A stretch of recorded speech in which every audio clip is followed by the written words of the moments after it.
그날에 그들 중 둘이 예루살렘에서 25리 되는 엠마오라 하는 마을로 가면서 이 모든 된 일을 서로 이야기하더라. 그들이 서로 이야기하며 문의할 때에 예수께서 가까이 이르러 그들과 동행하시나 그들의 눈이 가리어져서 그인 줄 알아보지 못하거늘 예수께서 이르시되 너희가 길 가면서 서로 주고받고 하는 이 이야기가 무엇이냐 하시니 두 사람이 슬픈 빛을 띠고 머물러 서더라. 그 한 사람인 글로바라 하는 자가 대답하여 이르되 당신이 예루살렘에 체류하면서도 요즘 거기서 된 일을 혼자만 알지 못하느냐. 이르시되 무슨 일이냐. 이르되 나사렛 예수의 일이니 그는 하나님과 모든 백성 앞에서 말과 일에 능하신 선지자이거늘 우리 대제사장들과 관리들이 사형 판결에 넘겨주어 십자가에 못 박았느니라.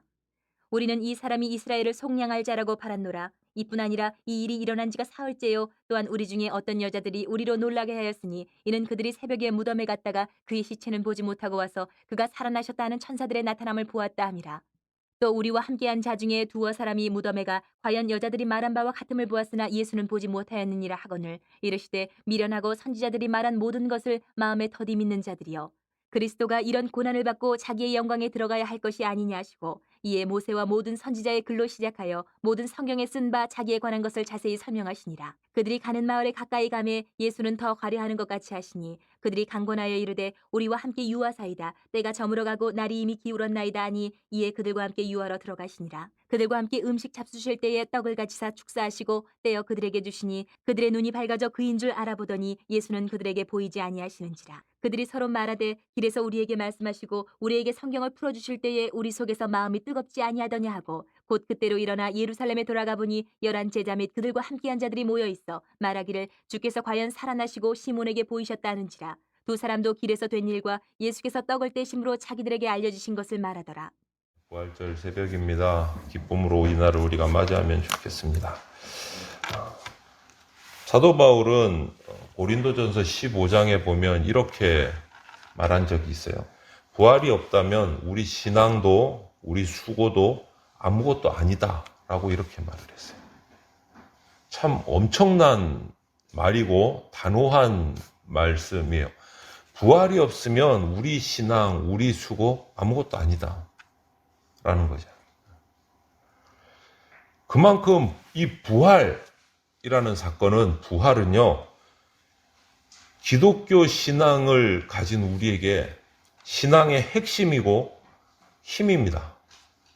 속된 말로 쏙 없는 만두고 앙코 빠진 찐빵이 되는 거예요. 부활 빼고 나면 우리는 남는 게 아무것도 없고 그냥 쓸모없는 껍질만 남는다 이 소리예요. 그래서 부활은 핵심 중에 핵심이에요. 우리 기독교인들에게. 그렇다면 여러분 이 중요한 부활의 사건이 도대체 우리에게 어떤 것을 주기에 우리에게 무슨 힘을 주기에 부활 빠지고 나면 우리 신앙 아무것도 아니다 라고 사도 바울이 말할 정도로 이 부활을 중요하게 강조했을까? 도대체 부활이 우리에게 주는 게 무엇이 있을까? 그것을 우리가 정확하게 알 필요가 있어요. 오늘 본문을 길게 우리가 같이 나누어 읽었는데요. 그 사건 전체를 보고 싶기 때문에 그랬습니다. 먼저 13절부터 24절까지 긴 내용을 보면 예수님의 엠마오로 가던 예수님 십자가에 죽으신 이후에 엠마오로 돌아가던 두 제자와 같이 동행하시는 기록이 나와 있습니다. 예수님을 알아보지를 못했어요. 부활하신 예수님을 알아보지 못했어요. 그들이 알고 있는 거는 3일 전에 십자가에 달려서 죽어서 지금도 무덤에 계신 것으로 알고 있는 그 돌아가신 예수님만 기억하고 있어요. 그 제자들에게는 그게 예수님의 끝이었어요. 예수님 예루살렘에서 일어났던 그 모든 일들을 자세히 기억하고 있어요. 그런데 오늘 3일 만에 부활하신 말씀 3일 만에 부활하신 그 고난을 뚫고 죽음을 이기시고 다시 살아나신 예수님, 그 예수님이 살아계실 때 말씀하셨던 고난도, 부활도 전혀 생각하고 믿지를 못했어요. 그냥 예수님 죽으셨다, 슬퍼서 그냥 다 뿔뿔이 흩어져서 돌아가는 그것밖에 없는 거예요.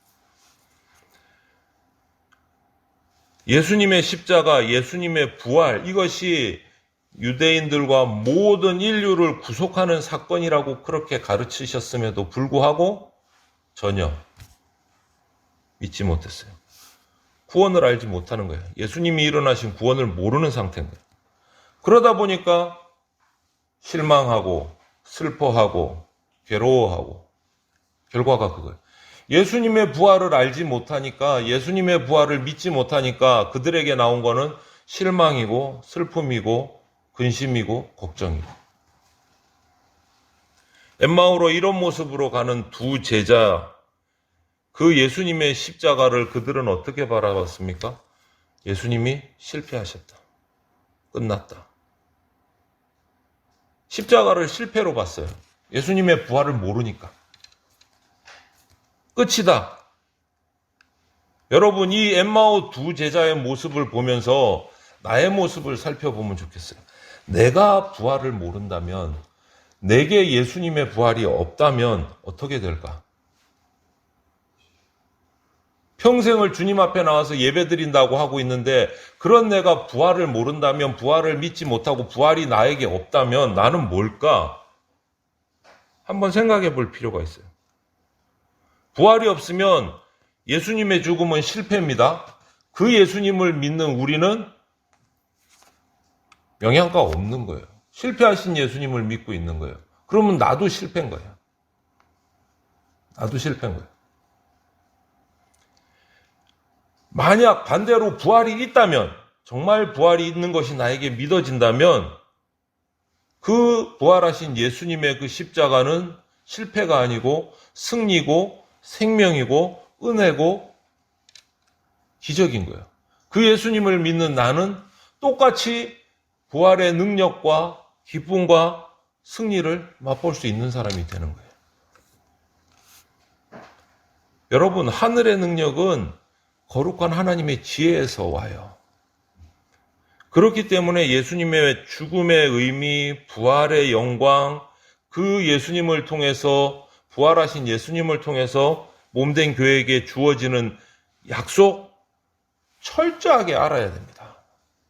철저하게 알아야 됩니다. 몸만 왔다 갔다 한다고 신앙이 아니다라는 거예요. 예수님의 부활을 말씀을 통해서 철저하게 알아야 돼요. 이거 알지 못하면 금방 서두에서 말씀드렸잖아요.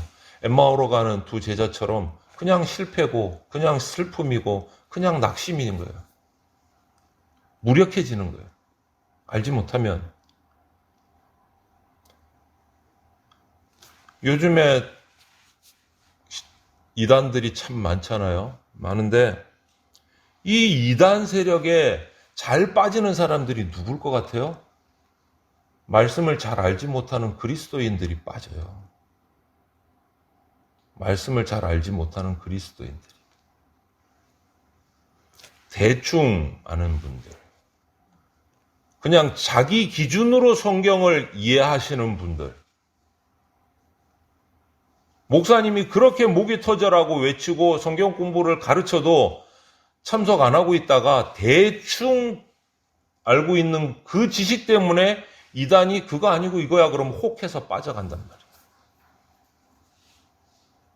제대로 알아야 돼요. 제대로. 자기 마음대로 성경을 이해하시면 안 돼요.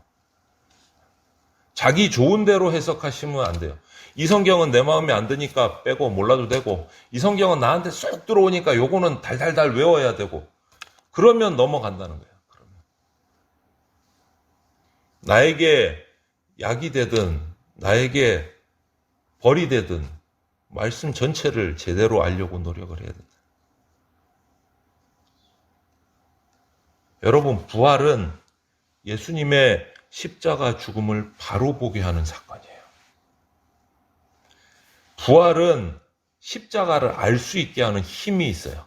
부활은 십자가를 알 수 있게 하는 힘.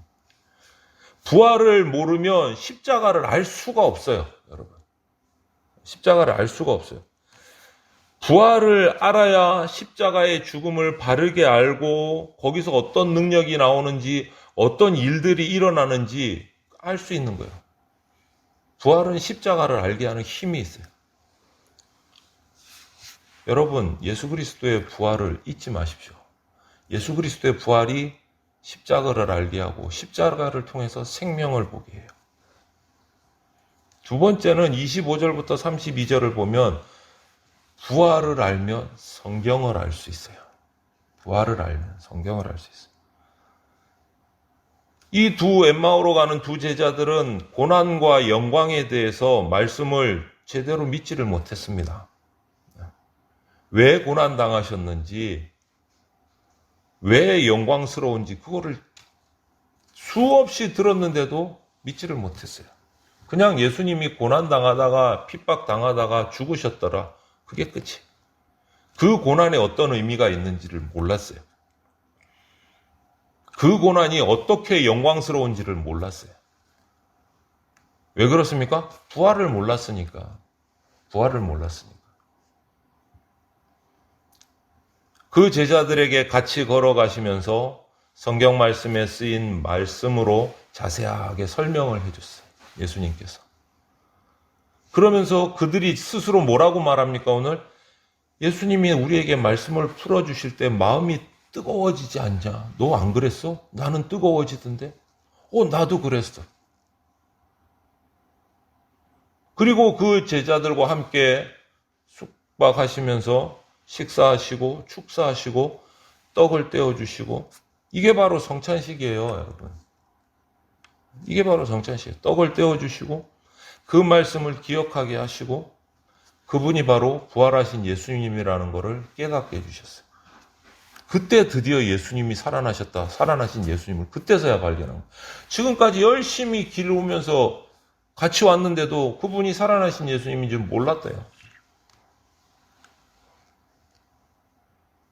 여러분, 예수님의 부활이 예수님의 십자가 죽으심을 이해하게 하고 예수님의 십자가를 이해하고 그 말씀을 보면 성경 말씀이 내 속에 들어와요. 이해가 돼요. 믿어져요. 영안이 뜨이기 때문에. 예수님이들 몰랐던 제자들이 말씀을 듣고 가슴이 뜨거워지고 예수님을 만나고 나니까 다 보이는 거예요. 다 보이는 거예요. 그동안 하셨던 예수님의 말씀이 다 이해가 되는 거예요. 다 이해가 되는 거예요. 부활하신 예수님을 만나면 성경이 말씀이 이해가 되고 믿어지는 거예요. 부활하신 예수님을 만나요. 부활은 십자가를 깨닫게 하는 힘이 있고 부활은 성경을 알 수 있게 하는 힘이 있어요. 이 모든 것을 따로따로는 없어요, 성경에. 여러분, 성경을 매일 읽고 연구하고 묵상하시고 내가 지키려고 실패할 때도 있고 성공할 때도 있지만 지키려고 애를 쓰십니까? 그러면 이렇게 말하는 분들이 있어요. 우리 교회는 제가 아직까지는 못 들었는데 앞에 사역하던 교회에서 그렇게 말하면 어느 집사님이 그러듯이요. 아유, 누가 그렇게 살아요? 목사님도 아닌데 매일매일.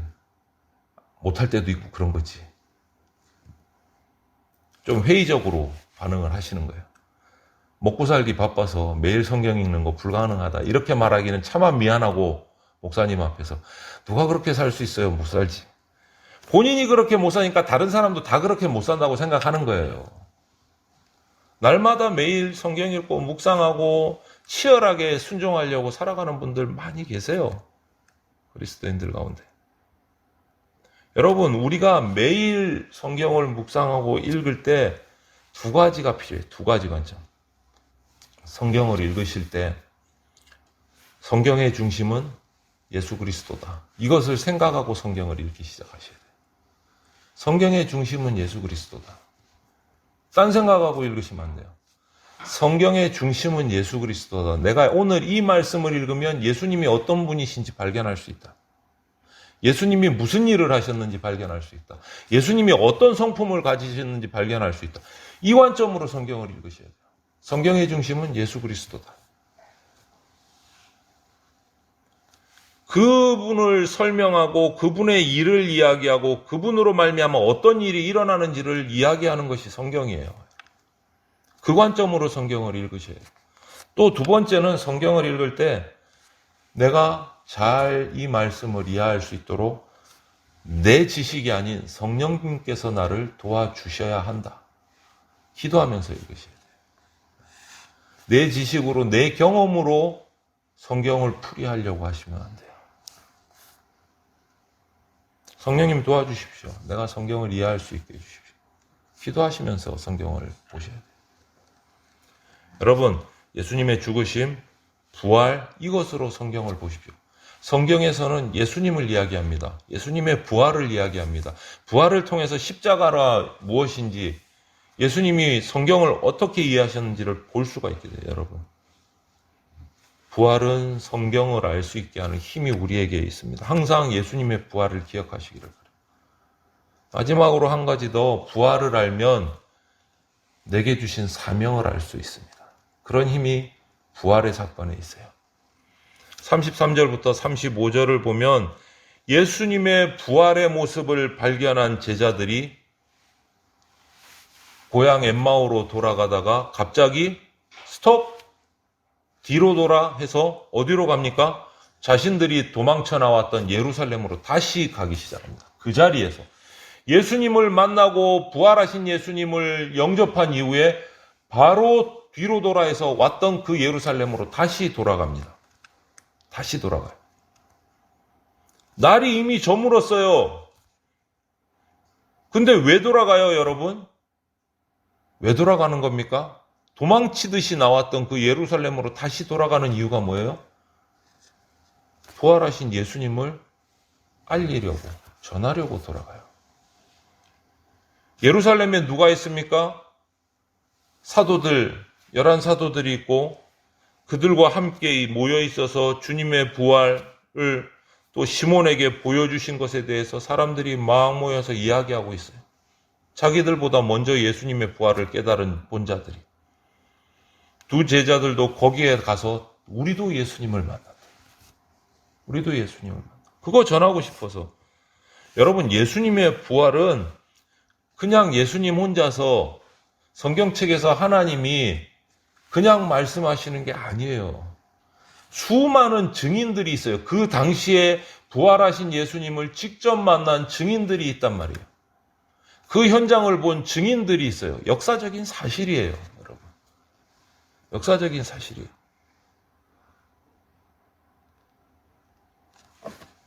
세종대왕이 한글을 만들었습니다. 여러분, 어떻게 그 말을 그렇게 찰떡같이 믿으세요? 그때 살아보셨어요? 안 살아보셨잖아요. 근데 그걸 어떻게 믿으세요? 이순신 장군이 왜구를 무찔렀더라. 그때 같이 전쟁해 보셨어요? 어떻게 믿으세요? 그거는 찰떡같이? 그 당시에 그분을 모셨던 신하들과 많은 사람들이 기록을 남겨놨잖아요. 그걸 보고 믿는 거잖아요. 예수님의 부활을 본 사람들이 기록을 남겨놨잖아요. 성경책에. 그래서 믿는 거예요. 그게 뭐가 달라? 그런데 왜 성경은 못 믿는다고 하죠? 우리나라의 역사는 찰떡같이 믿으면서 그 기록에 의해서 똑같은데? 논리적으로 보면 예수님의 부활은 역사적인 사실이에요. 직접 본 사람들이 기록을 했잖아요. 직접 본 사람들이. 바로 일어나서 돌아가요. 이 엠마오로 가던 두 제자가. 부활의 소식을 전하지 않을 수가 없는 거예요. 이제 확신한 거예요. 봤어요, 예수님을. 부활하신 예수님을 봤어요. 어떤 마음으로 갔을까요? 예레미야 선지자처럼 마음이 불붙는 것 같아서 골수에 사무치는 것 같아서 가만히 있을 수가 없는 거예요. 살아나신 예수님을 봤는데 빨리 전해야지. 모르는 사람들에게 내가 봤다. 내가 봤다. 예수님은 다시 살아나셨다. 어떠세요, 여러분? 이 두 제자 같은 마음이 우리에게도 있습니까? 예수님의 부활이 우리에게 어느 정도의 영향력이 있는지 살펴보셔야 돼요. 가던 길을 멈추고 돌아서 다시 부활하신 예수님을 전하고 싶은 뜨거운 마음이 나에게 있는가? 깊이 생각해 보셔야 돼요. 초대교회부터 지금까지, 현재 우리 이 자리까지 예수님의 부활의 메시지는요, 교회의 핵심 메시지예요. 만약에 예수님의 부활을 조금 이상하게 얘기한다. 했을걸? 했는지 잘 모르겠는데 그냥 그런 교회는 나오세요. 이단이에요.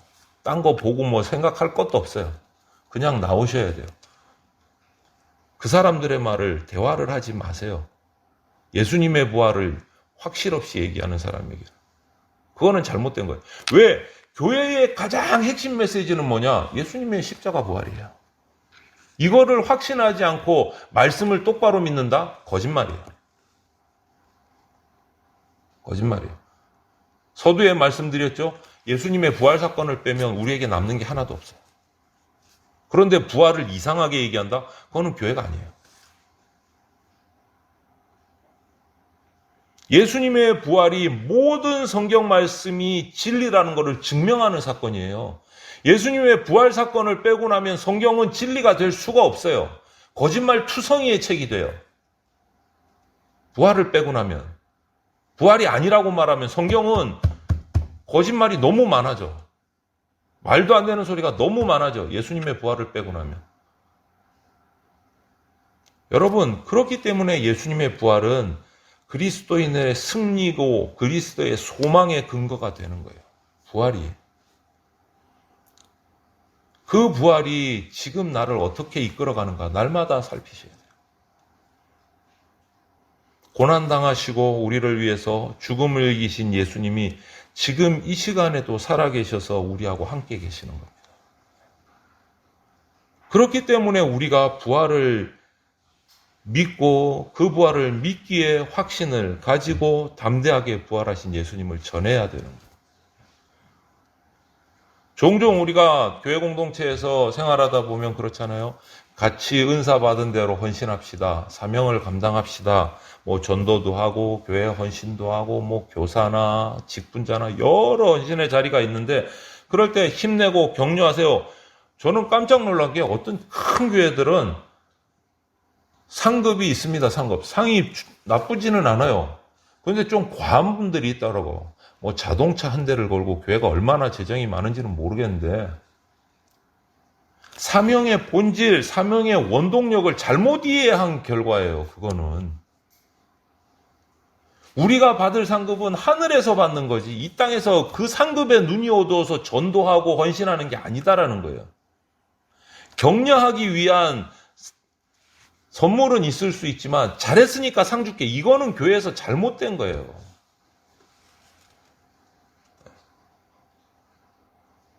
상의 눈이 어두울 정도가 될 정도로 교회의 분위기를 만들어가면 그거는 성경적이지 못해요. 여러분 교회에서 상 하나 받으려고 전도하세요? 헌신하세요? 유치하잖아요. 그거 창피한 거잖아요. 예수님이 나를 위해서 죽어주시고 부활하셨는데 그것 말고 더 큰 상이 어딨냐고. 거기에 무슨 더 상을 바래요. 감사해서 헌신하는 거지. 항상 말씀드리잖아요. 순서가 바뀌면 안 된다고. 헌신이든 헌물이든 헌금이든 드리고 나서 받을 생각하지 말라고. 그거는 순서가 바뀐 거예요. 내게 부활을 주시고 생명을 주시고 날 대신해서 죽어주셨기 때문에 감사해서 헌신하는 거죠.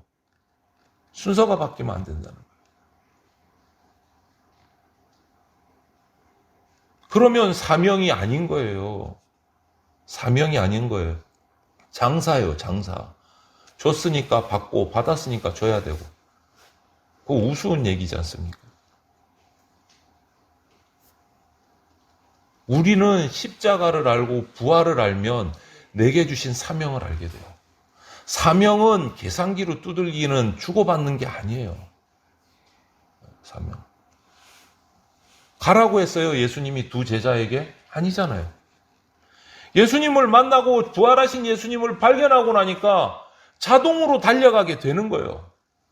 너무 행복해서 너무 기뻐서 지금 실망하고 근심했던 모든 것들이 싹 사라지고 예수님을 바라는 순간 이제는 끝까지 전하면서 살아야겠다. 바로 뒤돌아서 예루살렘으로 올라가잖아요. 예루살렘에 가면 잡혀 죽을 수 있어요. 그거 도망쳐 나온 거잖아요. 이 두 제자가 잡힐까봐. 예수님처럼 잡혀 죽을까봐. 그런데 그걸로 다시 돌아가잖아요. 그게 사명인 거예요. 그게 사명인 거예요. 부활은 우리의 소망이에요. 그런 의미에서 우리에게 기쁨이에요. 누가 하라고 해서 하는 게 아니에요. 그게 사명이에요. 견딜 수 없어서 뜨거운 마음을 가지고 어떻게 참을 수 없어서 전할 수밖에 없는 거예요. 헌신할 수밖에 없는 거예요. 부활은 사명을 알게 하고 그 사명을 감당하게 해요. 예수님의 부활을 전하는 성도들이 되시기를 바라요. 부활은 우리 신앙의 핵심입니다. 부활 빼면 우리는 없습니다. 부활은 참된 지식의 원천이에요. 부활은 하늘의 능력이고 힘의 근본이에요. 날마다 예수 그리스도의 부활을 기억하고 전하고 그 부활 때문에 기뻐하고 하늘의 소망을 가지고 살아가는 우리 성도들이 다 되시기를 주님의 이름으로 축원을 드립니다. 아멘.